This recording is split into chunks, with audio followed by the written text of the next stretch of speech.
আমরা আজকে ফিজিক্সের তোমাদের বল অধ্যায়ের তৃতীয় ক্লাস হবে। তো প্রথম দুইটা ক্লাস আমরা বল কি, জড়তা কি, বল জড়তার কিভাবে পরিবর্তন হয় বা জড়তা কিসের উপর নির্ভর করে, এই জিনিসগুলো আমরা প্রথম ক্লাসগুলোতে দেখাইছি। তো আমরা আজকে থেকে আমরা এই অধ্যায়ের ম্যাথমেটিক্যাল যে টার্মগুলো আছে, অর্থাৎ আমরা আগের দুইটা ক্লাসে বলের পরিচয় জানছি, কিন্তু বল কতটুকু প্রয়োগ হয় বা বল কত, মানে ম্যাথমেটিক্যালি বলের মানটা কত আমরা ওইটা বের করতে পারি না। তো ওইটা আমরা বের করি নিউটনের দ্বিতীয় সূত্রের সাহায্যে। অর্থাৎ আমাদের নিউটনের দ্বিতীয় সূত্র থেকে আমরা বলের পরিমাপটা বের করতে পারি, অর্থাৎ বল কতটুকু আমরা প্রয়োগ করতেছি। তো নিউটনের দ্বিতীয় সূত্র পড়ার আগে আমাদেরকে আরো কয়েকটা জিনিস জানতে হবে। সবচেয়ে ইম্পর্টেন্ট একটা টার্ম নিউটনের দ্বিতীয় সূত্রের জন্য, এই জিনিসটাকে আমরা বলি ভরবেগ। আমরা কি বলি? এটাকে ভরবেগ। এখন ভরবেগ কি, তুমি নাম থেকে চিন্তা করো, ভর বেগ অর্থাৎ কোন একটা বস্তুর ভর আর বেগের গুণফলটাকে আমরা ওই বস্তুর ভরবেগ বলি। এখন প্রশ্ন হচ্ছে, আমরা কেন ভরবেগ নতুন একটা রাশিকে নিয়ে আসতেছি এখানে? খেয়াল করো তো, দেখো আমরা আমাদের মহাবিশ্বে কিছু কিছু কণা আছে যেই কণাগুলার ভর নাই। তাহলে তুমি খেয়াল করো তো, আমরা আগের ক্লাসে বলছি যে তোমার বস্তুর জড়তার পরিমাপ হচ্ছে কি? ভর। এখন বলো তো, যদি ভর না থাকে, তোমার কাছে মনে হতে পারে যে এটার তো কোনো জড়তা নাই। জড়তা যদি না থাকে তাহলে এর উপর তো কোনো বল প্রয়োগ করতে হবে না, এইরকম একটা ধারণা তৈরি হতে পারে। যার কারণে সার্বিকভাবে আমরা সকল কিছুকে ব্যাখ্যা করার জন্য আমরা ভরের চেয়েও মোর অ্যাপ্রোপ্রিয়েট বা অধিক গ্রহণযোগ্য আরেকটা রাশি হচ্ছে ভরবেগ। অর্থাৎ এই রাশিটার সাহায্যে আমরা জড়তাটাকে আরো অধিক ভালোভাবে বুঝাইতে পারি। তো এখন খেয়াল করো যে ভাই কোন কণাগুলার ভর নাই। তা তোমরা যখন কলেজ লেভেলে যাবা এই কণাগুলোর নাম পড়বা। আপাতত আমরা ভাই একটা কণার নাম বলি, যেমন আলোর একটা কণা আছে, আলোর কণাকে আমরা বলি ফোটন। এটার ভর নাই কিন্তু এটার ভরবেগ আছে। সো আমরা যেহেতু ভর নাই, তুমি এটাকে জড়তা ব্যাখ্যা করতে পারো না। যার কারণে যে সকল কণার ভর নাই তাদের জড়তা ব্যাখ্যা করার জন্য বা সামগ্রিকভাবে জড়তা ব্যাখ্যা করার জন্য আমরা যেই রাশিটা ব্যবহার করি তাই হচ্ছে আমাদের ভরবেগ। এখন আসলে আমরা বইয়ের ভাষায় ভরবেগ কি বলা হচ্ছে খেয়াল করো, যে কোন একটি বস্তুর ভর ও বেগের গুণফলকে আমরা কি বলি? ভরবেগ বলি। তাহলে খেয়াল করো যে আমরা মনে করি একটি বস্তুর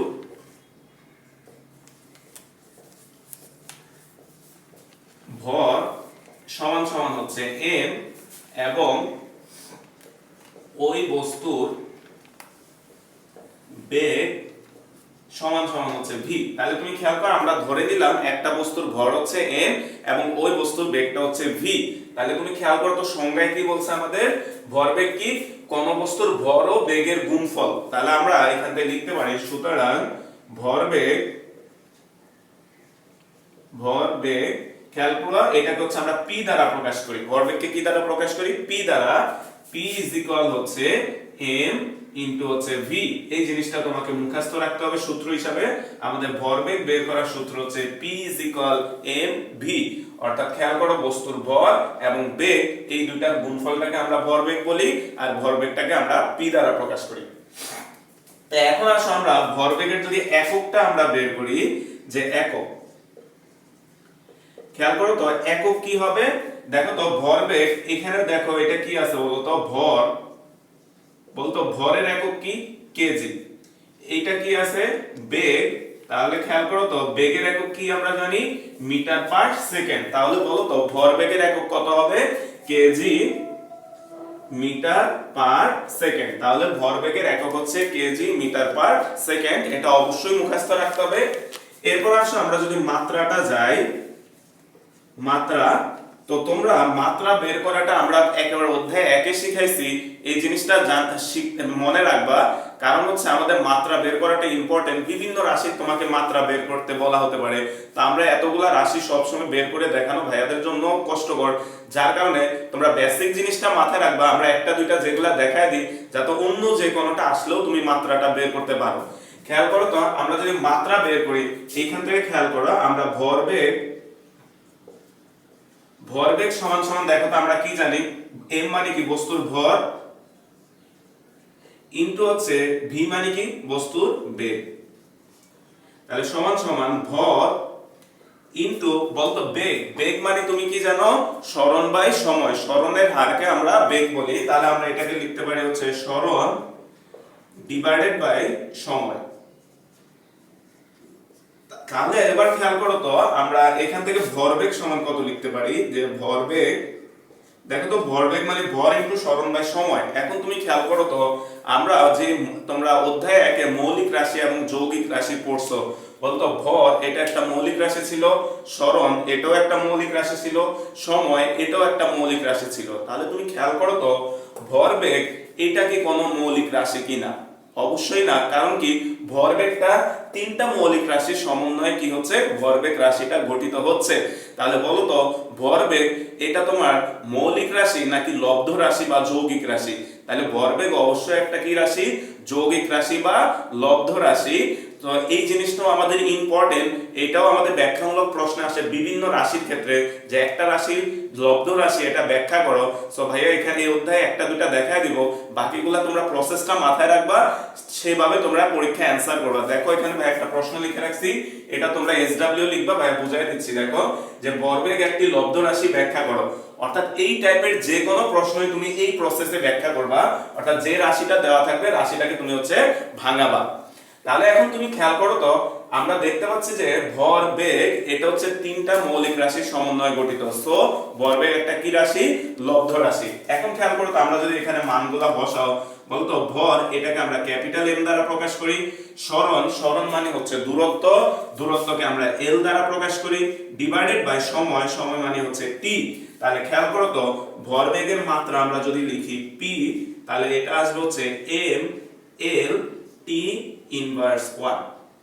তাহলে এটা হচ্ছে আমাদের ভরবেগের মাত্রা। তো বের করার প্রসেসটা তোমরা অবশ্যই মনে রাখবা। সো মাত্রা বের করতে পারলে তুমি এখান থেকে দুইটা প্রশ্ন একসাথে অ্যানসার হয়ে যায়। এক, ভরবেগের মাত্রা নির্ণয় করো, আবার সেম প্রশ্ন থেকেই তুমি বলে দিতে পারো যে ভরবেগ কোনো মৌলিক রাশি না, ভরবেগ একটা লব্ধ রাশি। এরপরে আসো আমরা পরে যদি আমরা আরেকটা জিনিস দেখি, যে এখন ভরবেগ এই জিনিসটা থেকে আমরা কি বুঝতে পারবো। খেয়াল করো তো একটা বস্তুর ভরবেগ বেশি আর একটা বস্তুর ভরবেগ কম, এই কথাটার মিনিং কি? একটা বস্তুর ভরবেগ বেশি এই কথার মানে হচ্ছে বস্তুটার জড়তার পরিবর্তন করতে বা বস্তুটাকে তোমার অবস্থার পরিবর্তন করতে বেশি বল প্রয়োগ করতে হবে।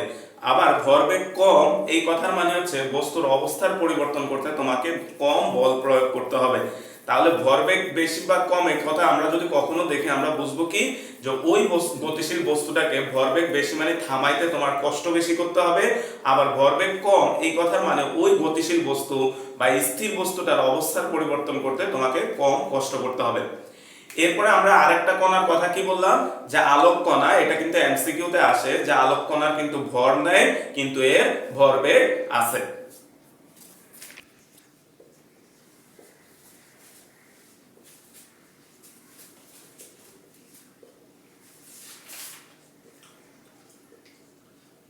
তো খেয়াল করো আমরা এই দুইটা প্রশ্নের যদি একটু অ্যানসার দেখো, আমাদের যতটুকু পড়াইছে এখান থেকে এই দুইটা ব্যাখ্যামূলক প্রশ্ন আসে।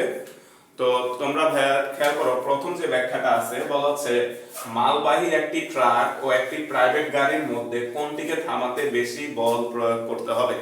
তুমি খেয়াল করো তো এখানে তোমাকে যে দুইটা বস্তুর কথা বলা হচ্ছে একটু খেয়াল করো, মালবাহী একটি ট্রাক আর হচ্ছে একটি প্রাইভেট গাড়ি। তাহলে তুমি খেয়াল করো তো যে দুইটা বস্তু দেওয়া আছে, একটা হচ্ছে মালবাহী ট্রাক আর আরেকটা হচ্ছে কি একটা প্রাইভেট গাড়ি। তুমি খেয়াল করো তো বলা হচ্ছে কোনটিকে থামাতে বেশি বল প্রয়োগ করতে হবে।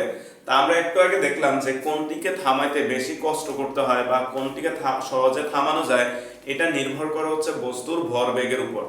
তুমি খেয়াল করো তো আমরা ধরে নিলাম যে তোমার ট্রাক এবং গাড়ি দুইজনেই সমান বেগে চলতেছে। তাহলে খেয়াল করো তো ট্রাক আর গাড়ি দুইজনেই সমান বেগে চলতেছে, কিন্তু তোমার মালবাহী একটা ট্রাক বলতে এর ভর যেটা হবে m1 আমরা ধরে নিলাম, আর প্রাইভেট কারের ভর আমরা মনে করো ধরে নিলাম হচ্ছে m2। বলতো মালবাহী যে ট্রাকটা আছে তার ভর প্রাইভেট কারের ভরের চেয়ে অনেক বেশি হবে। তাহলে বলো তো আমরা মালবাহী যে ট্রাকটা আছে তার ভরবেগকে যদি আমরা p1 দ্বারা প্রকাশ করি, p1 সমান সমান m1v, আর প্রাইভেট কারের ভরবেগকে আমরা যদি p2 দ্বারা প্রকাশ করি, p2 সমান সমান হবে m2v।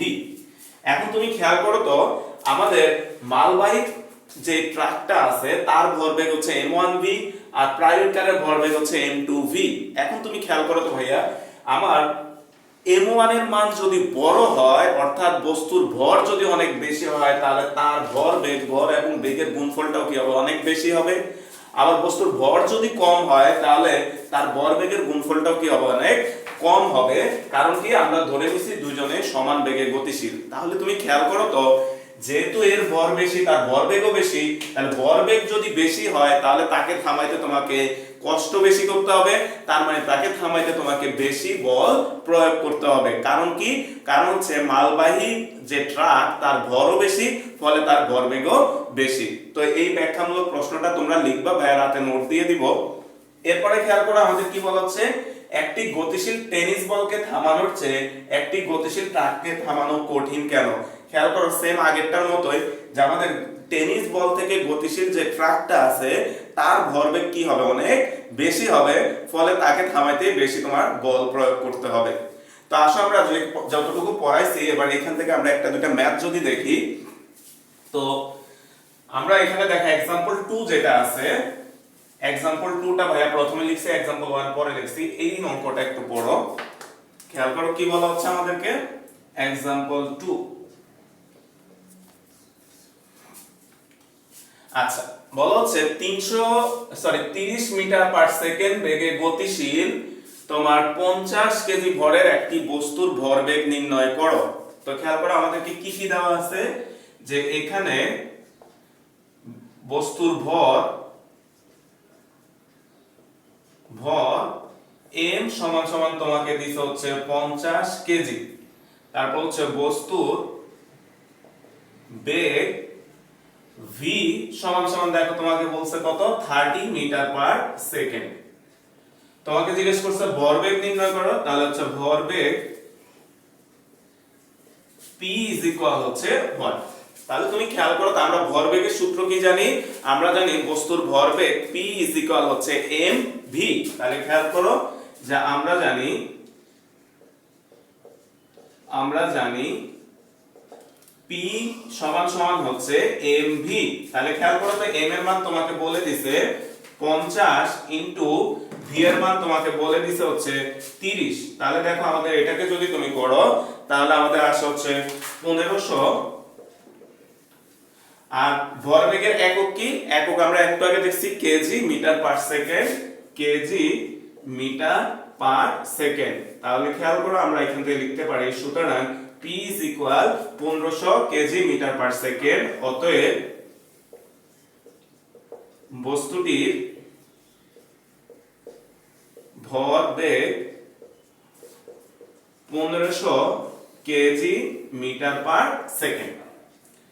তো খেয়াল করো এই অঙ্কটা বুঝলে আমাদের পরের যে ম্যাথটা আছে एग्जांपल 1, এটা বুঝতে তোমার আরেকটু সুবিধা হবে। তো আসো আমরা এবার एग्जांपल 1 এ যদি যাই, তো খেয়াল করো एग्जांपल 1টা ভাইয়া তোমাদের বোঝার জন্য, মনে করো এটা হচ্ছে একটা দেয়াল। তো তোমার কাছে একটা বল আছে, এই বলটাকে তুমি হচ্ছে এই দিকে থ্রো করছো। তো তোমাকে এটা বলে দিছে, খেয়াল করো তুমি কি করছো, 100 গ্রাম ভরের একটা টেনিস বলকে 10 মিটার পার সেকেন্ড বেগে একটি দেয়ালের দিকে ছুঁড়ে মারলা। তাহলে আমাদের এই ভরটার ভর বলে দিছে হচ্ছে 100 গ্রাম, আর এটাকে তুমি থ্রো করছো কত বেগে, দেখো 10 মিটার পার সেকেন্ড বেগে। তাহলে 10 মিটার পার সেকেন্ড বেগে একটা দেয়ালের দিকে তুমি এটাকে থ্রো করছো। এরপরে কি বললো, এটি দেয়ালে আঘাত করে, দেখো এখানে আমাদেরকে বলে দিছে এটি দেয়ালে আঘাত করে একই বেগে বিপরীত দিকে ফিরে আসে।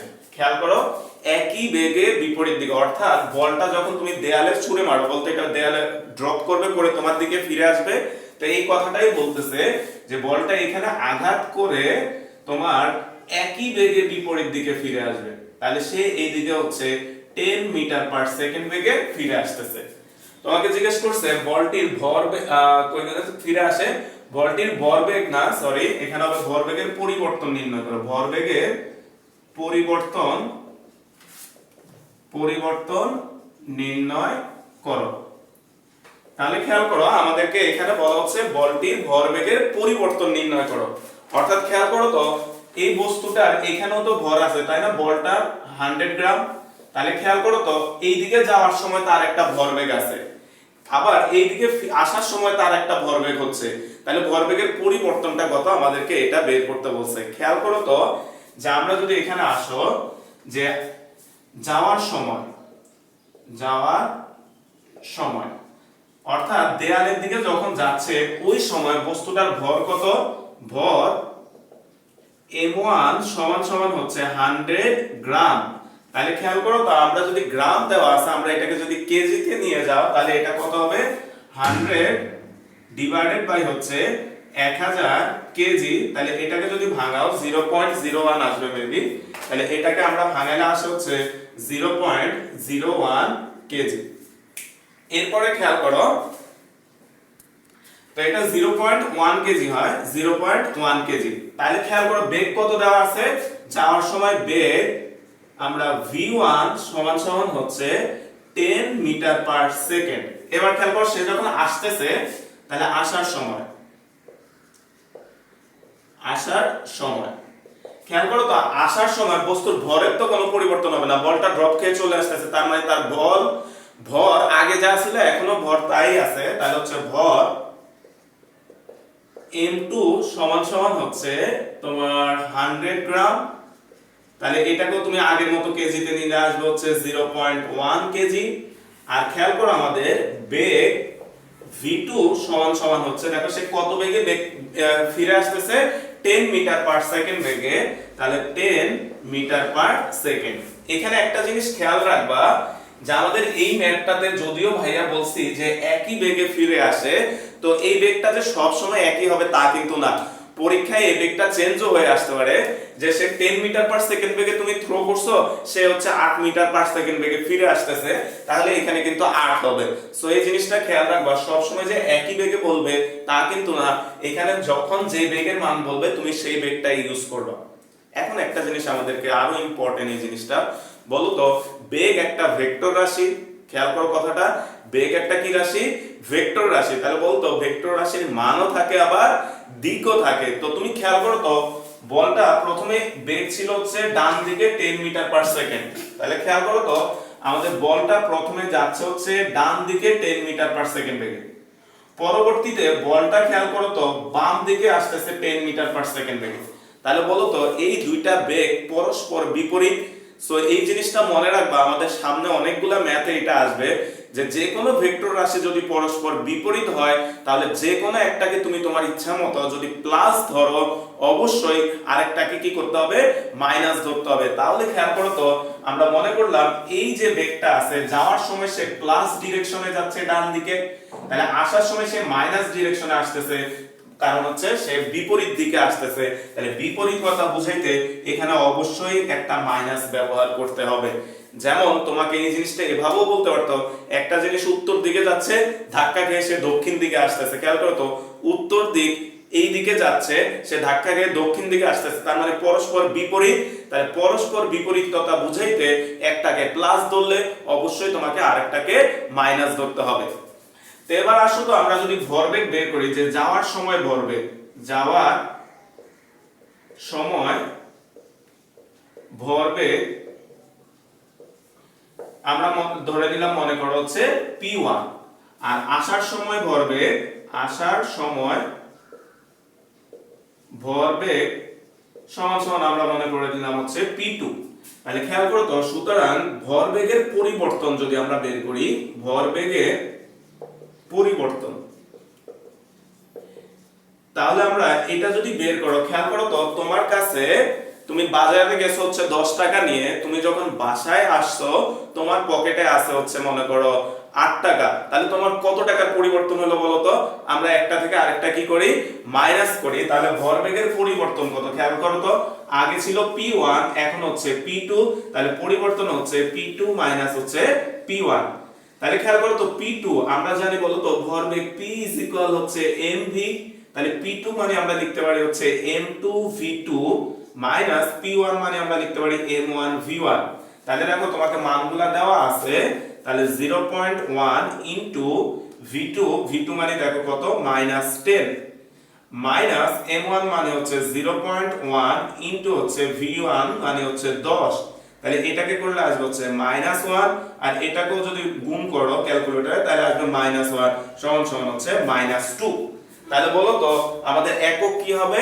একক হচ্ছে কেজি মিটার পার সেকেন্ড। তাহলে সুতরাং ভরবেগের পরিবর্তন -2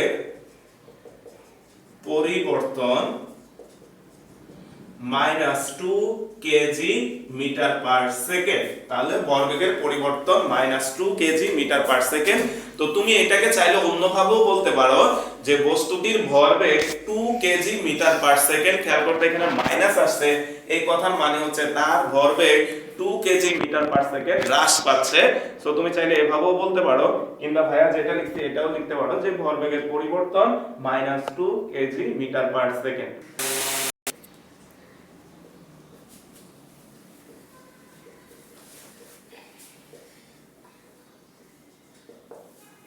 তো এখন খেয়াল করো আমরা খুবই ইম্পর্টেন্ট আরেকটা সূত্র শিখবো, বা আমরা এটাকে বলি হচ্ছে নিত্যতা সূত্র বা সংরক্ষণশীলতা।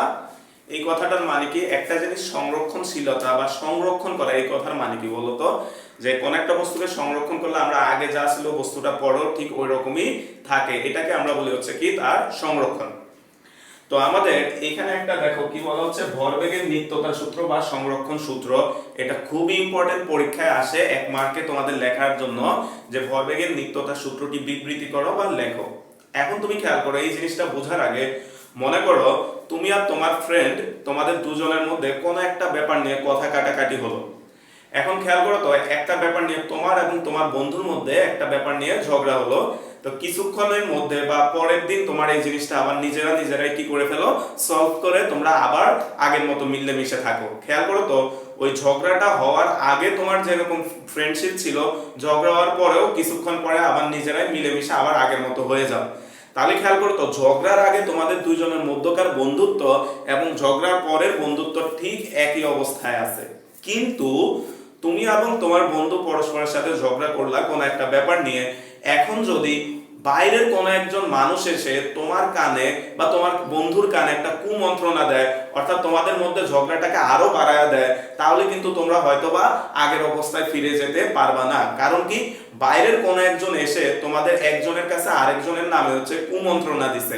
তাহলে খেয়াল করো তো বাইরে থেকে যদি কোনো কিছু না আসে, অর্থাৎ তোমার এবং তোমার বন্ধু ঝগড়াটা দুইজনের মধ্যেই সীমাবদ্ধ থাকে, তাহলে কিছুক্ষণ পরে আবার আমরা আমাদের আগের অবস্থায় ফিরে যাই। তাহলে এই জিনিসটা খেয়াল করো যে বাইরে থেকে না আসলে আমরা আগের অবস্থায় ফিরে যাই, এই জিনিসটাকে আমরা বলি হচ্ছে সংরক্ষণশীলতা। তাহলে তুমি খেয়াল করো তো আমরা এবার ভরবেগের সংরক্ষণশীলতা কি বলছে, যে একাধিক বস্তুর মধ্যে শুধু ক্রিয়া ও প্রতিক্রিয়া ছাড়া, খেয়াল করো তো এই লাইনটা, শুধু ক্রিয়া ও প্রতিক্রিয়া ছাড়া। এই কথার মানে কি? ওই যে ভাইয়া বললাম তুমি এবং তোমার বন্ধুর মধ্যে ঝগড়া হয়েছে, তুমি তোমার বন্ধুকে একটা বকা দিছো, তোমার বন্ধু তোমাকে একটা বকা দিছে, তাহলে এটা হচ্ছে ক্রিয়া ও প্রতিক্রিয়া। অন্য কোন বল কাজ না করলে, এই কথার মানে কি? ওই যে আরেকজন এসে 3 নাম্বার পক্ষে এসে তোমাকে বা তোমার বন্ধুকে কোনো কুমন্ত্রণা না দিলে, খেয়াল করে কি বলছে, কোন নির্দিষ্ট দিকে তাদের মোট ভরবেগের কোনো পরিবর্তন হয় না। অর্থাৎ তাদের ভরবেগ আগে যা ছিল এখনো সেম একই জিনিসটাই থাকবে। অর্থাৎ তুমি এবং তোমার বন্ধু যেমন ঝগড়ার আগে এবং পরে সেম হয়ে যাচ্ছ, কখন? যখন 3 নাম্বার পক্ষ এসে তোমাদের কানে কুমন্ত্রণা দিচ্ছে না। ঠিক একই ভাবে আমাদের এক বা একাধিক বস্তুর ক্ষেত্রে এই জিনিসটা প্রযোজ্য। সো এটা খুবই ইম্পর্টেন্ট একটা সূত্র। ভাই আরেকবার বলতেছি যে একাধিক বস্তুর মধ্যে যদি ক্রিয়া আর প্রতিক্রিয়া ছাড়া, অর্থাৎ তাদের নিজেদের মধ্যকার কোনো বলের আদান প্রদান ছাড়া বাইরে থেকে কোনো বল না দাও, তাহলে এই দুইটা বস্তুর ভরবেগের কোনো পরিবর্তন হবে না। এই কথার মানে কি?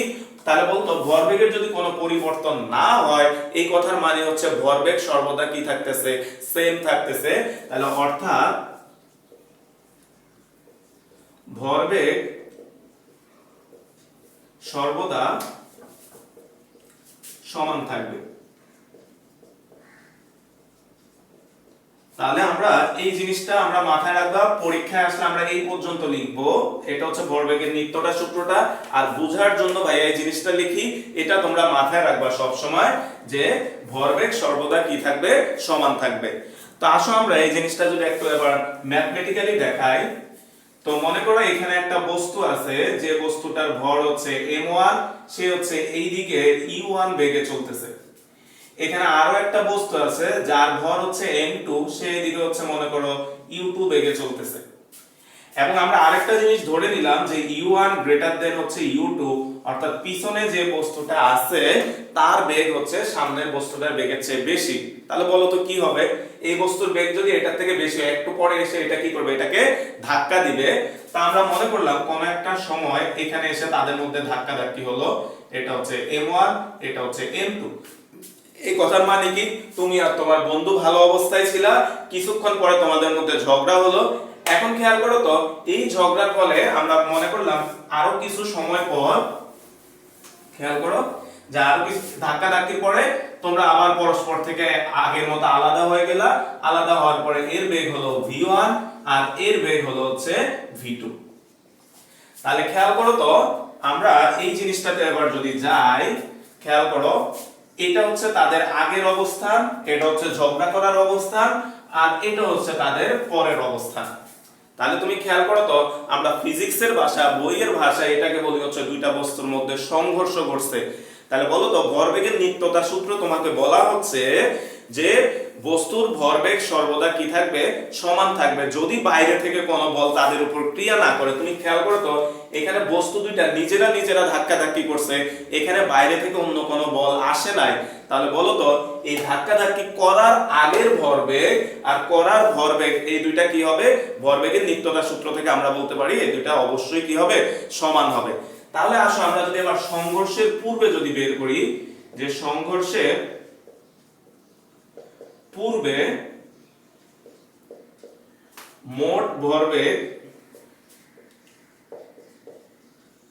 খেয়াল করো তো, সংঘর্ষের পূর্বে এই বস্তুটার ভরবেগ কত, এই বস্তুর ভর হচ্ছে m1 আর বেগ হচ্ছে কত, u1। তাহলে ভরবেগ কত হবে, m1 u1।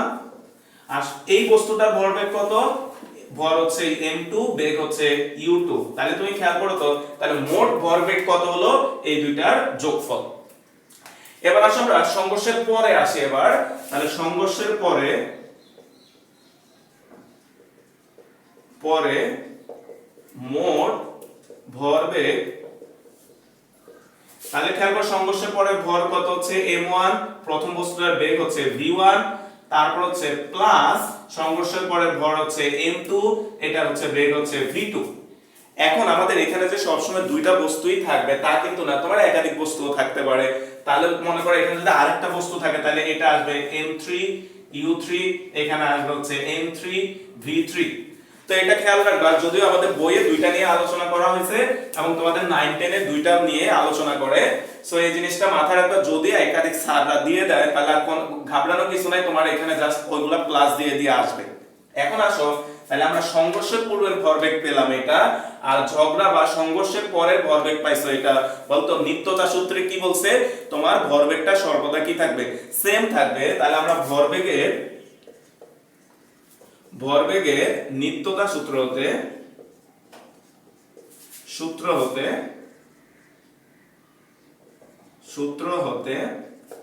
সংঘর্ষের পূর্বে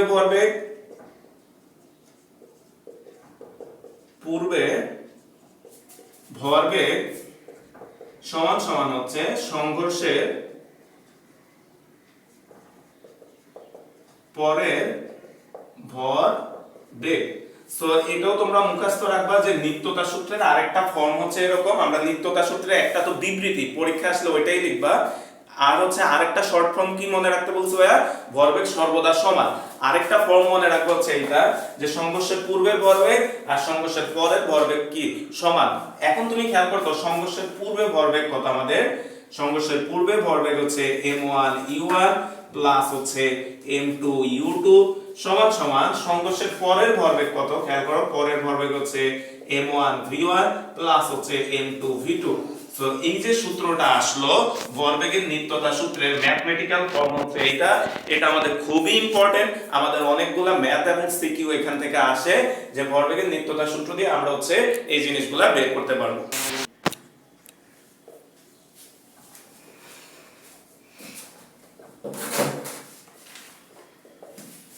তো খেয়াল করো আমরা ভরবেগের ভরবেগের নিত্যতা সূত্রটা আমরা বুঝলাম, আমরা দেখছিলাম যে কি হচ্ছে, যে সংঘর্ষের ফলে বস্তুর ভরবেগের কোনো কি হয় না, পরিবর্তন হয় না, অর্থাৎ ভরবেগ সর্বদা সমান থাকে, এই জিনিসটাকে আমরা বলি হচ্ছে ভরবেগের নিত্যতা সূত্র। তো এরপরে হচ্ছে আমাদের শক্তির নিত্যতা সূত্র, সেম একই রকমই আমাদের এটাও খুবই একটা ইম্পর্টেন্ট একটা সূত্র, শক্তির নিত্যতা সূত্র। তো শক্তির নিত্যতা সূত্রে কি বলা হচ্ছে, যে মহাবিশ্ব যখন সৃষ্টি হয়েছে, মহাবিশ্বে যে শক্তিটা ছিল এখনো ঠিক ওই পরিমাণই শক্তি আছে, অর্থাৎ শক্তির কোনো পরিবর্তন হয় না, শক্তি আগে যা ছিল এখনো তাই আছে। শক্তি কি নির্দিষ্ট, শক্তি সেম সব সময়। অর্থাৎ খেয়াল করো তো, তোমার হাত তুমি যদি একটাকে আরেকটাতে ঘষো, তুমি খেয়াল করো তো তোমার হাতটা গরম হয়ে যাচ্ছে। এখন এখানে গরম হচ্ছে, এই কথার মানে কি, এখানে তাপ উৎপন্ন হচ্ছে। তো তাপ হচ্ছে এক প্রকার শক্তি। দেখো আমাদের সংরক্ষণশীলতা নীতি কি বলছে, খেয়াল করো তো, মহাবিশ্বে মোট শক্তি পরিমাণ নির্দিষ্ট ও অপরিবর্তনীয়। এখন তোমার মনে হতে পারে যে ভাইয়া, যে শক্তি যদি নির্দিষ্ট হয় তাহলে এখানে আমরা শক্তি কোথা থেকে নিয়ে আসলাম। তাহলে তুমি খেয়াল করো তো, তুমি যখন তোমার হাত একটাকে আরেকটার সাথে ঘষতেছো, এই শক্তিটাকে আমরা বলি যান্ত্রিক শক্তি। অর্থাৎ তুমি এখানে যান্ত্রিক শক্তি দিচ্ছ, আর এই শক্তিটা হচ্ছে তাপ শক্তিতে রূপান্তরিত হচ্ছে। তো দেখো আমাদের কি বলা হচ্ছে, যে শক্তির সৃষ্টি বা বিনাশ নেই, শক্তি কেবল এক রূপ থেকে, খেয়াল করে এই লাইনটা, শক্তি কেবল এক রূপ থেকে অপর এক বা একাধিক রূপে পরিবর্তিত হতে পারে। খেয়াল করো তো, তুমি যখন তোমার হাত এভাবে ঘষা দিচ্ছ, বলতো এখানে যে তাপ উৎপন্ন হচ্ছে, এটা কি বললাম ভাইয়া, শক্তি। তাহলে তুমি তো বলতে পারো যে ভাইয়া এখানে বলা হচ্ছে শক্তির সৃষ্টি বা বিনাশ নেই, তাহলে আমি তো এখানে শক্তির সৃষ্টি করতে পারলাম? অবশ্যই না। কারণ হচ্ছে তুমি যখন এখানে ঘষা দিচ্ছ, এই কথার মানে হচ্ছে তুমি যান্ত্রিক শক্তি দিচ্ছ। এখানে খেয়াল করো, তুমি একটা শক্তি দিচ্ছ, আর এই শক্তিটাই কি বলছে, খেয়াল করো, শক্তি কেবল এক বা একাধিক রূপে পরিবর্তিত হতে পারে। এই শক্তিটাই হচ্ছে তুমি যখন ঘষা দিচ্ছ, এটা তাপ শক্তিতে রূপান্তরিত হচ্ছে।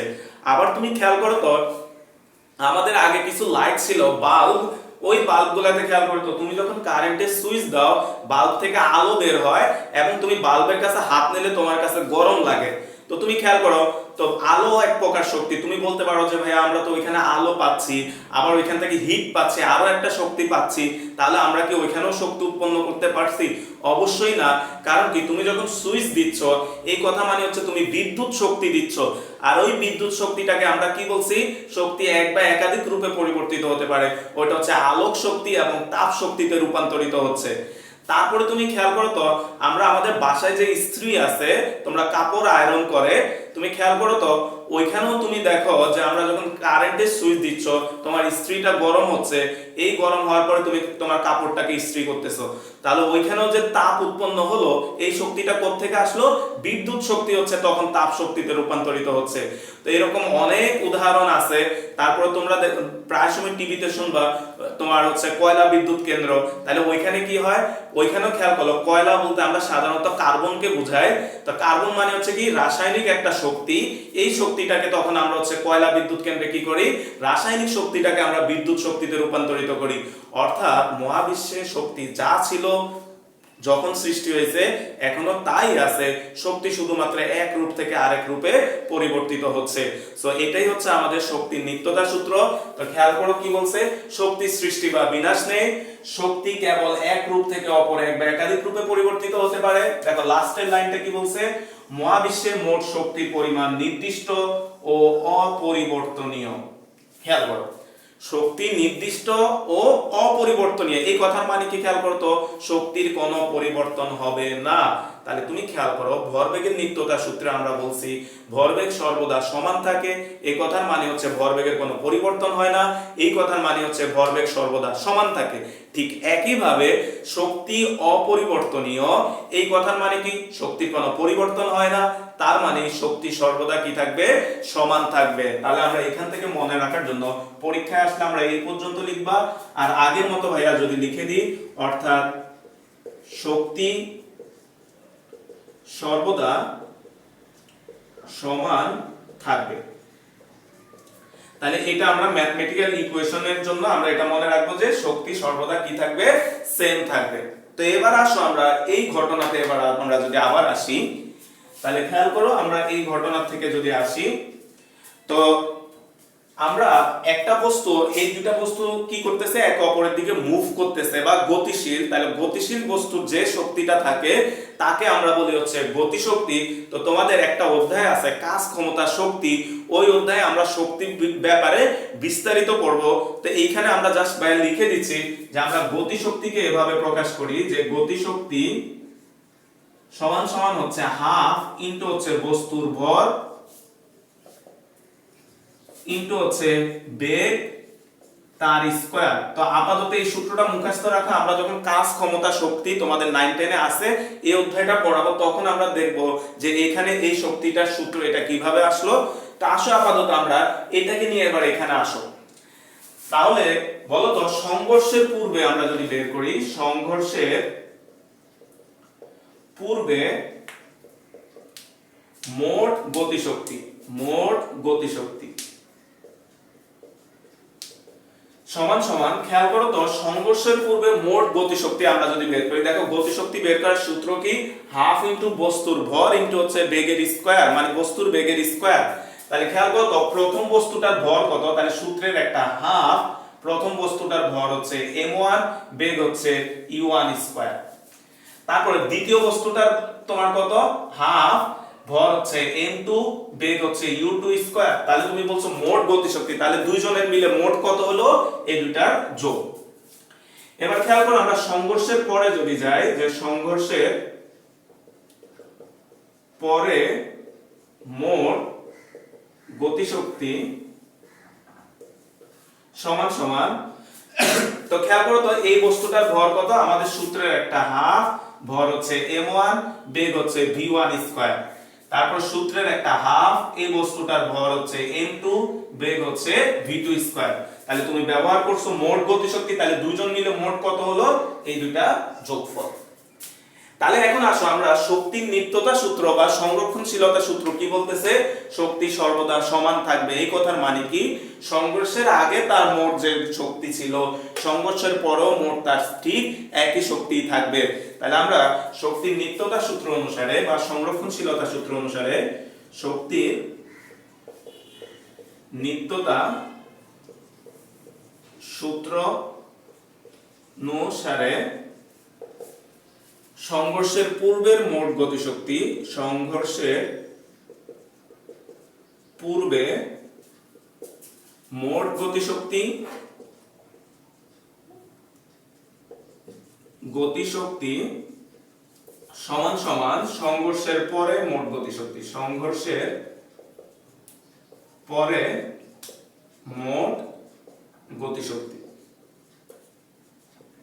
তাহলে তুমি খেয়াল করো আমরা এই জিনিসটা আমরা মাথায় রাখবো যে শক্তির নিত্যতা সূত্র বলতে বোঝাবো আমরা একটা ঘটনা ঘটার আগে যে মোট শক্তিটা ছিল আর ঘটনা ঘটার পরে মোট শক্তিও কি থাকবে, সেম থাকবে। তাহলে খেয়াল করো আমাদের সংঘর্ষের পূর্বে মোট গতিশক্তি কত পাইছি আমরা, half m1 u1 square plus half m2 u2 square সমান সমান half m1 v1 square plus half m2 v2 square. তাহলে এটাও আমাদেরকে মুখস্থ রাখতে হবে। এটা হচ্ছে শক্তির নিত্যতা সূত্র বা শক্তির সংরক্ষণশীলতা নীতির আমাদের ম্যাথমেটিক্যাল ফর্ম হচ্ছে এটা। তাহলে খেয়াল করতে আমরা এখান থেকে আজকে দুইটা টোটাল তিনটা সূত্র পাইছি। একটা হচ্ছে ভাই এগুলো একটু লিখে দিই। তাহলে খেয়াল করো আমরা প্রথম যে সূত্রটা পেলাম ওইটা ছিল হচ্ছে ভরবেগ, ভরবেগ এটা p দ্বারা প্রকাশ করছি, p ইকুয়াল ছিল হচ্ছে mv। তারপরে দুই নাম্বার সূত্রটা পেয়েছি হচ্ছে ভরবেগের সংরক্ষণশীলতা থেকে m1 u1 plus m2 u2 সমান সমান m1 v1 প্লাস হচ্ছে m2 v2। এটা কোত্থেকে পাইছিলাম, ভরবেগের নিত্যতা সূত্র থেকে। সংঘর্ষের পূর্বের ভরবেগ আর সংঘর্ষের পরের ভরবেগ সমান, অর্থাৎ কোন একটা ঘটনা ঘটার আগের ভরবেগ আর পরের ভরবেগ সেম। তারপর তিন নাম্বার সূত্রটা পাইছি হচ্ছে আমরা শক্তির নিত্যতা সূত্র থেকে, সেটা হচ্ছে half m1 u1 square plus half m2 u2 square সমান সমান half m1 v1 square plus half m2 v2 square. তো আমরা এই তিনটা সূত্র খুবই ইম্পর্টেন্ট, মাথায় রাখবা। এখন তুমি খেয়াল করো তো আমরা যে দুইটা বস্তু ধাক্কা খাচ্ছে, দেখো ভাই ফিগারটা আঁকি তাহলে তোমরা বুঝতে সুবিধা হবে। মনে করো এখান থেকে একটা বস্তু আসতেছে m1, তার বেগ হচ্ছে আগের মতো u1। এখানে আরেকটা বস্তু ছিল m2, সে আসতেছে হচ্ছে u2 বেগে। তাদের মধ্যে ধাক্কাধাক্কি হলো, এটা m1 এটা m2। বলো তো এমন কি ঘটনা হয় না যে একটা ট্রাক এসে একটা রিকশাকে বা একটা সিএনজি কে ধাক্কা দিল, বলো তো এর ফলে সিএনজিটা ট্রাকের কোনো একটা অংশের সাথে আটকা গেল, বা একটা গাড়ি আরেকটা গাড়ির সাথে ধাক্কা খেল, ধাক্কা খাওয়ার ফলে গাড়ি দুইটার কোনো কারণে একে অপরের সাথে কোনো একটা অংশ আটকে গেল, তাহলে তুমি দেখবা যে একসাথে দুজনে একটা আরেকটাকে টেনে নিয়ে যায়। অর্থাৎ বস্তু দুইটা একসাথে যদি সংযুক্ত হয়ে যায় সংঘর্ষের পরে, তাহলে কি ঘটবে আমরা এখন ওই জিনিসটা দেখব। তাহলে এখানে সংঘর্ষ ঘটলো, সংঘর্ষের ফলে বস্তু দুইটার কোনো কারণে একসাথে লেগে গেল, যে তারা হচ্ছে গতিশীল হয়ে গেল। এখন তুমি খেয়াল করো তো, মনে করো ওই যে ট্রাকটা একটা সিএনজি কে ধাক্কা দিল, ধাক্কা দিয়ে সিএনজিটাকে সে সামনের দিকে চলে যাচ্ছে। তুমি খেয়াল করো তো, সিএনজিটা ট্রাকের সাথে যুক্ত হয়ে গেছে, এই কথার মানে কি? তাহলে তোমার ট্রাকটা যে ভেলোসিটিতে মুভ করবে, সিএনজিটাও সেম একই ভেলোসিটিতে মুভ করবে। কারণ কি? ট্রাক এবং সিএনজি একে অপরের সাথে যুক্ত হয়ে গেছে। যেমন তুমি যখন বাসে বসে থাকো, বাসের বেগ যা তোমার বেগও তা, কারণ কি? তুমি বাসের সাথে যুক্ত। তাহলে এইটা জিনিসটা মনে রাখবা, কোনো কিছুর সাথে যুক্ত হয়ে যাওয়া, এই কথার মানে হচ্ছে দুইজনে একই বেগে চলবে। কারণ কি? দুইজনে একসাথে যুক্ত হয়ে একটা বস্তু হয়ে যায়। তাহলে তুমি খেয়াল করো তো, তখন তাদের একটা মাত্র বেগ থাকে। কারণ কি? দুইজনে যুক্ত হয়ে গেলে তখন তাদের একটা বেগেই চলবে। এই যে বেগটা, এই বেগটাকে আমরা বইয়ের ভাষায় বলি হচ্ছে মিলিত বেগ। মিলিত বেগ। তাহলে এই জিনিসটাকে আমরা মিলিত বেগ বলি। মিলিত বেগ কখন? যখন বস্তু দুইটা সংঘর্ষের পরে একে অপরের সাথে যুক্ত হয়ে যাবে। কারণ একে অপরের সাথে যুক্ত হয়ে গেলে বস্তুদ্বয় একটা বস্তুর মতো আচরণ করে, তখন তাদের বেগ হয় একটা। এই কারণে দুইটা বস্তুর বেগ একটা, যার কারণে এই বেগটাকে আমরা বলি হচ্ছে মিলিত বেগ। তো এবার আসো তো, আমরা যদি এইখানে ভরবেগের সংরক্ষণশীলতা নীতিটা অ্যাপ্লাই করি, তাহলে বলো তো সংঘর্ষের পূর্বে, ভাইয়া শর্টে লিখতেছি, সংঘর্ষের পূর্বে বলতো মোট ভরবেগ যদি আমরা লিখি, ভরবেগ সমান সমান, খেয়াল করো তো এটার ভরবেগ কত আছে? m1 u1, এটার ভরবেগ আছে হচ্ছে m2 u2। আর সংঘর্ষের পরে মোট ভরবেগ যদি তুমি লেখো, বলতো সংঘর্ষের পরে মোট ভরবেগ, তুমি দেখো তো এই দুইটা বস্তু মিলে কি হয়ে গেছে বলতো? একটা বস্তু হয়ে গেছে। অর্থাৎ এই দুইটা বস্তু মিলে একটা বস্তু হয়ে গেছে। তাহলে এই মিলিত বস্তুটার ভর কত বলতো? m1 plus m2। তাহলে মিলিত বস্তুটার ভর কত? m1 প্লাস হচ্ছে m2। আর বেগ কত খেয়াল করো? বেগ হচ্ছে v, তাহলে তোমার হচ্ছে v। খেয়াল করো তো, এখানে ভাই আরেকবার বলতেছি m1 প্লাস m2 কিভাবে হলো? দেখো দুইটা বস্তু একসাথে যুক্ত হয়ে গেছে, তাহলে তাদের মোট ভর কত? কারণ কি? তারা তো এখানে একটা বস্তু হিসাবে আচরণ করবে, কারণ কি? তারা এক অপরের সাথে এভাবে যুক্ত হয়ে গেছে। তাহলে যুক্ত বস্তুটার মোট ভর কত? মোট ভর হচ্ছে m1 প্লাস m2। আর তাদের বেগ কত? v। তাহলে m1 প্লাস m2 ইনটু হচ্ছে v। তাহলে বলো তো, এখন যদি আমরা ভরবেগের নিত্যতা সূত্র অ্যাপ্লাই করি, ভরবেগের নিত্যতা সূত্র, তো খেয়াল করো তো ভরবেগের নিত্যতা সূত্রে তোমাকে কি বলছে? সংঘর্ষের পূর্বের ভরবেগ। তাহলে পূর্বের ভরবেগ কত? খেয়াল করে m1 u1 plus m2 u2 সমান সমান সংঘর্ষের পরের ভরবেগ। তাহলে পরের ভরবেগ কত আছে? খেয়াল করে m1 প্লাস হচ্ছে m2 ইনটু হচ্ছে v। তাহলে এটা হচ্ছে আমাদের যদি দুইটা বস্তু একে অপরের সাথে মিলে যায়, তখন হচ্ছে আমরা এই সূত্রটা অ্যাপ্লাই করব। অর্থাৎ তোমাকে যদি কোশ্চেনে বলা থাকে যে ধাক্কার পরে একে অপরের সাথে যুক্ত হয়ে গেছে, তখন হচ্ছে তুমি এই সূত্রটা অ্যাপ্লাই করবা। আর যদি বলা থাকে, যেমন ভাই এখানে লিখে দিই এটাও, তাহলে আমাদের হচ্ছে m1 u1 প্লাস হচ্ছে m2 u2 সমান সমান m1 প্লাস m2 ইনটু হচ্ছে v। আর যদি তোমাকে বলা হয় যে সংঘর্ষের পরে বস্তু দুইটা আলাদা হয়ে গেছে, তাহলে তুমি এই যে আগের মতো প্রথম সূত্র 2 নাম্বার সূত্রটাই অ্যাপ্লাই করবা। সো এটা খেয়াল রাখবা, বস্তু দুইটা কি মিলিত হয়ে গেছে নাকি আলাদা হয়ে গেছে। যদি মিলিত হয় তাহলে আমরা মিলিত সূত্রটা ইউজ করব, যদি আলাদা হয় তাহলে আলাদা আলাদা যে সূত্রটা আছে ওইটা আমরা ইউজ করব। তো আমরা এখন যতটুকু পড়াইছি এই থিওরিটা থেকে দুইটা ম্যাথ দেখবো। এই দুইটা ম্যাথ বোঝাটা খুবই ইম্পর্টেন্ট, কারণ এগুলো বুঝলে আমরা আগামী ক্লাসে আজকের যতটুকু পড়াইলাম এই পড়ার উপরে সিকিউ সলভ করব, তাহলে তোমাদের ওই ক্লাসটা বুঝতে সুবিধা হবে। সো ম্যাথগুলো ভাইয়া এখানে দুইটা 3 एग्जांपल 4। তো তোমাদের শীটে আরো কয়েকটা এসডব্লিউ আছে ভাইয়া, রাতে ওইগুলো দিয়ে দিব। তোমরা এই দুইটা আগে ভালোভাবে সলভ করে তারপর ওই দুই তিনটা যে এসডব্লিউ ভাইয়া দিব ওইগুলো ভালো করে সলভ করবা, করলেই দেখবা আমরা আগামী ক্লাসে যে সিকিউ গুলো সলভ করাবো ওইটা বুঝতে তোমার সুবিধা হবে। তো আসো ফার্স্ট আমরা एग्जांपल 3 যেটা আছে তুমি একটু খেয়াল করো। एग्जांपल 3 দেখো তোমাকে কি বলা হচ্ছে 600 কেজি ভরের একখানা গাড়ি 20 মিটার পার সেকেন্ড বেগে সরল পথে চলতে চলতে 1400 কেজি ভরের একখানি স্থির ট্রাককে ধাক্কা খেয়ে আটকে গেল। খেয়াল করো কথাগুলা। তোমার প্রথম হচ্ছে 600 কেজি ভরের একখানি গাড়ি 20 মিটার পার সেকেন্ড বেগে চলতেছে। তাহলে তোমাদের বোঝার জন্য ভাইয়া যেহেতু ফার্স্ট অঙ্ক ভাইয়া একটু ফিগার এঁকে দিই, ফিগার আঁকার দরকার নাই পরীক্ষায়। এখানে মনে করো 600 কেজি ভরের একখানা গাড়ি আছে, সে হচ্ছে তোমার বলে দিছে হচ্ছে 20 মিটার পার সেকেন্ড বেগে চলতেছে, নাকি 20, হ্যাঁ 20 মিটার পার সেকেন্ড বেগে চলতেছে। এরপরে কি বললো, এটা হচ্ছে 1400 কেজি ভরের একখানি স্থির ট্রাকের সাথে ধাক্কা খেলো। তাহলে খেয়াল করো এখানে আরেকটা ইনফরমেশন দিছে হচ্ছে একটা স্থির ট্রাকের সাথে সে ধাক্কা খেলো। তাহলে আমরা মনে করলাম এখানে হচ্ছে তোমার ট্রাকটা আছে, তাহলে এখানে ট্রাক আছে, ট্রাক হচ্ছে তোমার এটা হচ্ছে ট্রাক আর এটা হচ্ছে তোমার গাড়ি। তোমার এটার ভর বলে দিছে হচ্ছে 1400 কেজি এবং তোমাকে বলে দিছি স্থির ট্রাক, তার মানে এটার প্রাথমিক অবস্থায় বেগ হচ্ছে 0 মিটার পার সেকেন্ড। তোমাকে বললো এই দুটো ধাক্কা খেলো।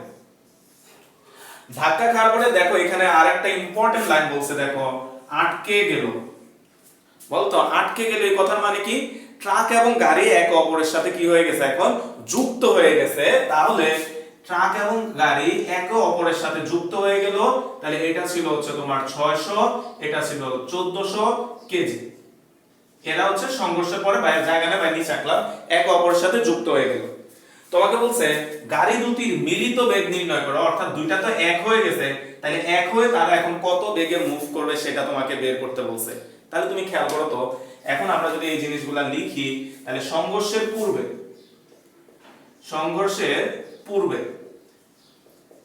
খেয়াল করো তো, সংঘর্ষের পূর্বে গাড়ির জন্য যদি আমরা লিখি গাড়ির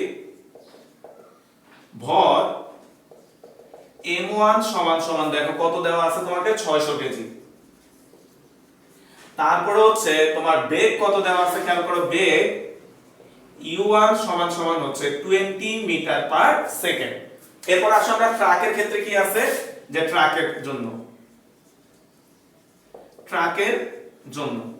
দেখো তো ট্রাকের ভর কত আছে, খেয়াল করো ভর m2 সমান সমান হচ্ছে 1400 কেজি।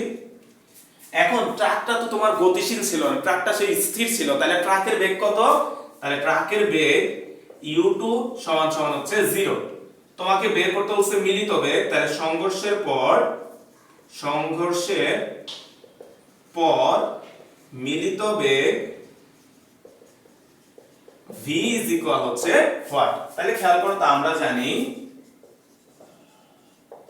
জানি m1 u1 plus m2 u2 সমান সমান m1 প্লাস m2 ইনটু হচ্ছে v। খেয়াল করো তো আমরা এই সূত্রটা কেন ইউজ করছি, কারণ আমাদের এই ম্যাথে বলছে তারা হচ্ছে মিলিত হয়ে গেছে এবং তোমাকে মিলিত বেগ বের করতে বলছে। তো আমরা দেখো তো সবগুলা মান দেওয়া আছে, তাহলে আমরা যদি এখান থেকে v এর মানটা বের করব তো v সমান আমরা কত লিখতে পারি, তোমার এই যে এই মানটা এটার নিচে চলে আসবে m1 u1 প্লাস হচ্ছে m2 u2 divided by m1 plus m2। তাহলে তুমি মান বসাও। খেয়াল করো তো m1 এর মান দেওয়া আছে দেখো 600, u1 হচ্ছে ইনটু হচ্ছে 20 প্লাস m2 এর মান খেয়াল করো কত 1400 ইনটু u2 কত 0 divided by m1 plus m2।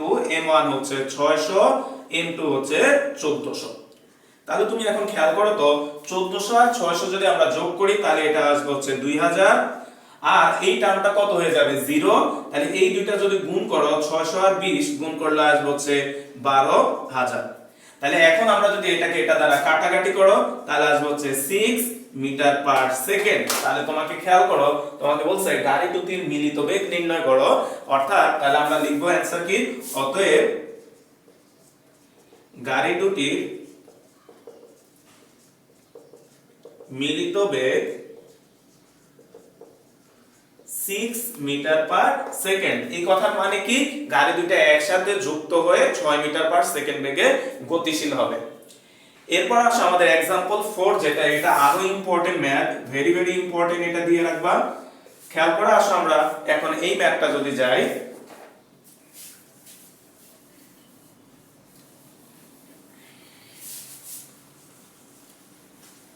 তো আমাদেরকে দেখো কোশ্চেনটা কি বলছে, 3 কেজি ভরের একটি বল 2 মিটার পার সেকেন্ড বেগে পূর্ব দিকে যাচ্ছে। তো তোমাদের বোঝার জন্য ভাইয়া বোর্ডের এই পাশটাকে মনে করলে হচ্ছে পূর্ব ধরলাম। আর আবার খেয়াল করো 1 কেজি ভরের অপর একটি বল পশ্চিম দিকে, তাহলে খেয়াল করো ভাইয়া মনে করলাম ভাইয়ার এই পাশটা হচ্ছে পশ্চিম। তাহলে তুমি খেয়াল করো তোমাকে কি বলছে, প্রথমে 3 কেজি ভরের একটি বল 2 মিটার পার সেকেন্ড বেগে পূর্ব দিকে যাচ্ছে, অর্থাৎ একটা বল পূর্ব দিকে যাচ্ছে। তাহলে আমরা মনে করলাম একটা বল আছে এখানে, যেটা হচ্ছে তোমাকে খেয়াল করো বলছে কি 3 কেজি ভরের, তাহলে এটার ভর হচ্ছে 3 কেজি। আর এটা দেখো কত, 2 মিটার পার সেকেন্ড বেগে, তাহলে 2 মিটার পার সেকেন্ড বেগে এ হচ্ছে পূর্ব দিকে যাচ্ছে। খেয়াল করো পূর্ব দিকে। 1 কেজি ভরের অপর একটি বল পশ্চিম দিকে যাচ্ছে, তাহলে 1 কেজি ভরের অপর আরেকটা বল আছে, তাহলে খেয়াল করো আমাদের আরেকটা ভর আছে হচ্ছে 1 কেজি, তাহলে এ হচ্ছে পশ্চিম দিকে যাচ্ছে। তো খেয়াল করো এখানে বেগটা বলে দিছে ভাই, লিখে নে বলে দাঁড়া। দেখো এখানেও তোমাকে বলে দিছে 1 কেজি ভরের অপর একটি বল, এখানে ভাই বেগটা লিখে নে, এটাও 2 মিটার পার সেকেন্ড বেগ। হ্যাঁ, তাহলে 1 কেজি ভরের আরেকটা বস্তু, সে হচ্ছে 2 মিটার পার সেকেন্ড বেগে, দেখো সে হচ্ছে পশ্চিম দিকে গতিশীল। তোমাকে এরপরে কি বলছে, কোন এক সময় বল দুটির মধ্যে সংঘর্ষ, অর্থাৎ খেয়াল করো তো একে অপরের দিকে আসতেছে, তাহলে এরা কি করবে, একটা আরেকটাকে ধাক্কা দিবে। খেয়াল করো মধ্যে সংঘর্ষের পরে এরা মিলে এক বস্তু হয়ে গেল। খেয়াল করো তো বলছে কি সংঘর্ষের ফলে এরা মিলে এক হয়ে গেল। খেয়াল করো এরা মিলে এক হয়ে গেল, অর্থাৎ এরা যে মুখোমুখি সংঘর্ষ ঘটবে, এদের মধ্যে মুখোমুখি সংঘর্ষের ফলে এরা একে অপরের সাথে যুক্ত হয়ে গেল। এরপরে দেখো বলা হচ্ছে কি মিলিত বলটি কত বেগে কোন দিকে চলবে। খুব ইম্পর্টেন্ট একটা কোশ্চেন বলছে, কোন দিকে চলবে। তুমি খেয়াল করো তো, তুমি মিলিত বেগটা কিন্তু বের করতে পারবা, কিন্তু কোন দিকে চলবে এই জিনিসটা আরো ইম্পর্টেন্ট ব্যাপার, যে সে কি এখন মিলিত বস্তুটা পূর্ব দিকে যাবে নাকি মিলিত বস্তুটা পশ্চিম দিকে যাবে। তো আসো আমরা এবার যদি সলভ করি, তাহলে খেয়াল করো তো একটু আগে ভাইয়া বলছি মনে আছে কিনা, যে দুইটা বস্তু যদি বিপরীত দিকে গতিশীল হয়, একটা বস্তুর বেগকে যদি তুমি প্লাস ধরো, তাহলে অবশ্যই আরেকটা বস্তুর বেগকে কি ধরতে হবে, মাইনাস ধরতে হবে। আর কাকে প্লাস ধরবা কাকে মাইনাস ধরবা এটা তোমার ইচ্ছা, তুমি যাকে ইচ্ছা প্লাস ধরতে পারো, তাহলে আরেকটাকে মাইনাস ধরবা। তো ভাইয়া এই অঙ্কটা দুই ভাবে দেখাবো, একবার ভাইয়া এইটার বেগটাকে প্লাস ধরবো, আরেকবার এইটার বেগটাকে প্লাস ধরবো। জাস্ট তোমার বোঝার জন্য ভাইয়া দেখাবো যে যেভাবেই করো না তোমার রেজাল্টের কোনো পরিবর্তন আসবে না, রেজাল্ট অলওয়েজ সেমই আসবে। তাহলে আসো আমরা প্রথম ক্ষেত্রে খেয়াল করো, প্রথম বস্তুর জন্য যদি আমরা লিখি যে প্রথম ভর m1, ভাইয়া শর্টে লিখতেছি তোমরা লিখে নিও বাসায়, m1 সমান সমান 3 কেজি, আর u1 এটা সমান সমান মনে করো সে পূর্ব দিক এই দিকে যাচ্ছে, তাহলে এই দিকটাকে ভাইয়া মনে করো -2 মিটার পার সেকেন্ড ধরলাম। আর দ্বিতীয় বস্তু খেয়াল করো তো, দ্বিতীয় বস্তুর ভর কত, m2 সমান সমান হচ্ছে 1 কেজি। এখন তুমি খেয়াল করো হচ্ছে আমরা u2 টা, এটা একটু খেয়াল করো ভাইয়া। তুমি দেখো তো প্রথম বস্তুর যে বেগ তাকে তুমি কি ধরছো বলো তো, নেগেটিভ ধরছো। তোমার ইচ্ছা, তুমি চাইলে এটাকে প্লাসও ধরতে পারো, ভাই প্রথমে এটাকে নেগেটিভ ধরলাম, আমরা পরে প্লাস ধরে দেখাবো যে একই রেজাল্ট আসে। তাহলে তুমি এটাকে নেগেটিভ ধরলা, তাহলে বলতে এটা যদি নেগেটিভ হয়, তাহলে এটা যেহেতু এটা বিপরীতে, এটা অবশ্যই কি হবে, পজিটিভ হবে। তাহলে এটা হবে হচ্ছে 2 মিটার পার সেকেন্ড। তাহলে এখন খেয়াল করো আমাদেরকে বের করতে বলছে মিলিত বেগ, তাহলে v হচ্ছে what। তাহলে দেখো আমরা জানি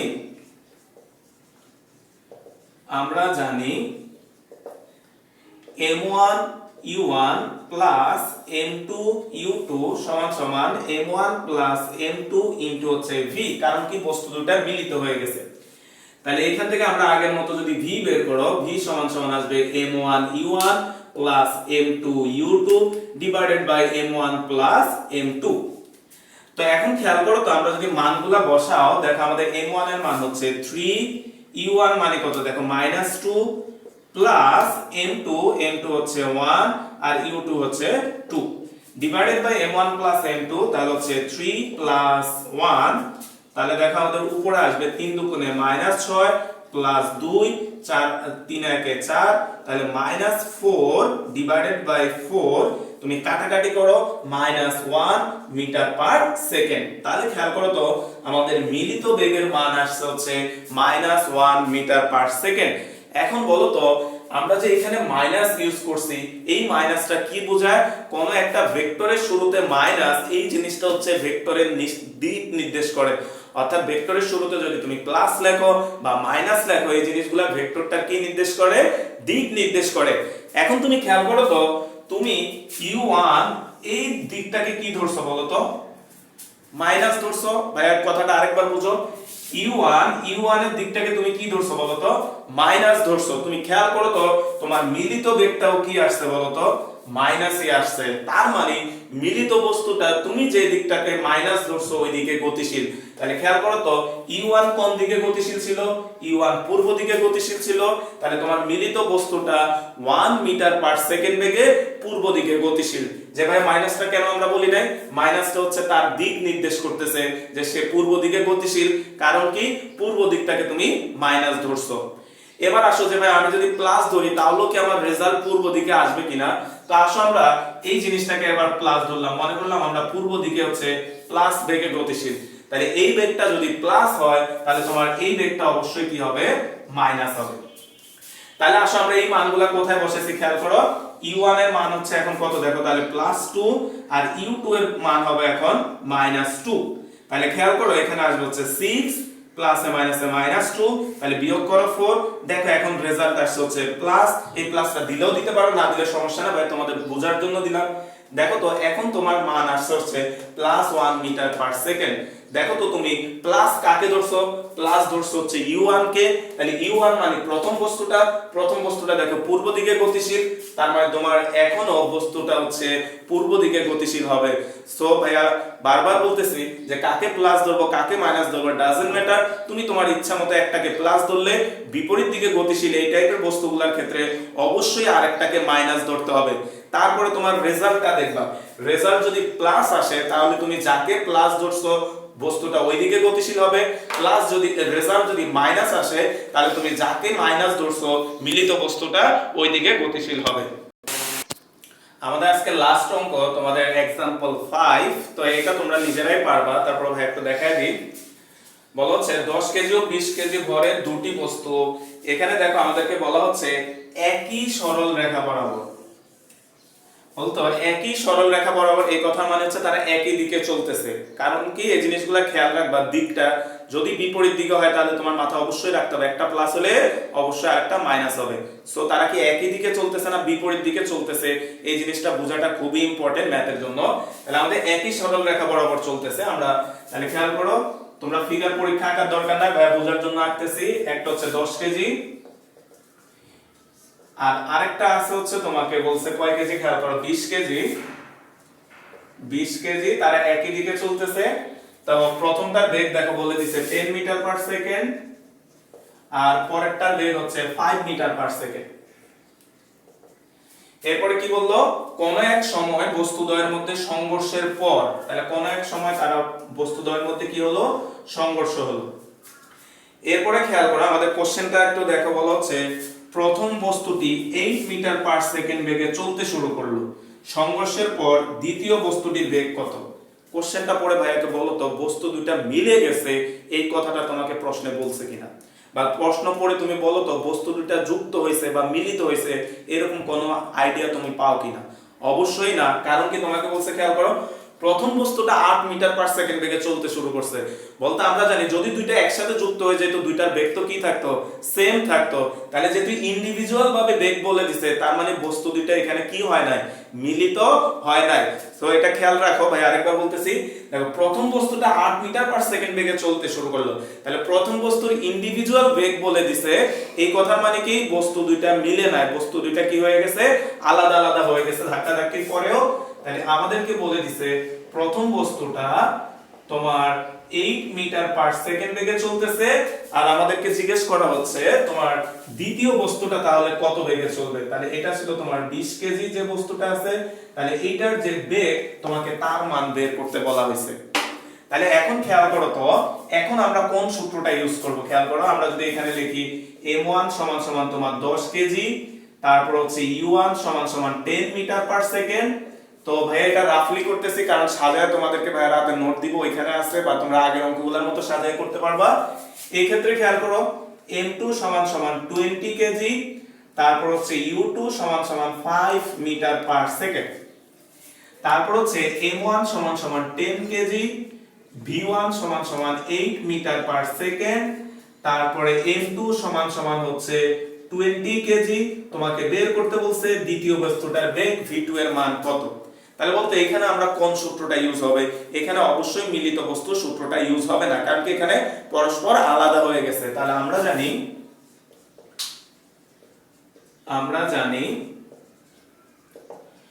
m1 u1 plus m2 u2, খেয়াল করে এটা হচ্ছে কি সংঘর্ষের আগের মোট ভরবেগ, সমান সমান হচ্ছে m1 v1 plus m2 v2, এটা হচ্ছে সংঘর্ষের পরের মোট ভরবেগ।